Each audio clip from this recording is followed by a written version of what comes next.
আমি রাতের খাবার দিনে খেয়েছি, দিনের খাবার খেয়েছি সন্ধ্যাবেলা।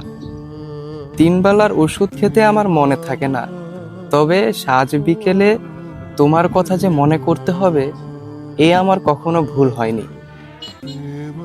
সিগারেট জ্বালিয়ে তোমার স্মৃতি ভুলতে ভুলতে কখন যে চা ঠান্ডা হয়ে গিয়েছে তার নির্দিষ্ট কোনো সময় আমার জানা নেই।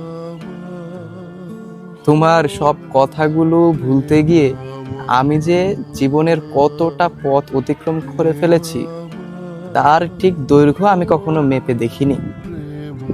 আমি না এখনো তোমাকে অসম্ভব ভালোবাসি।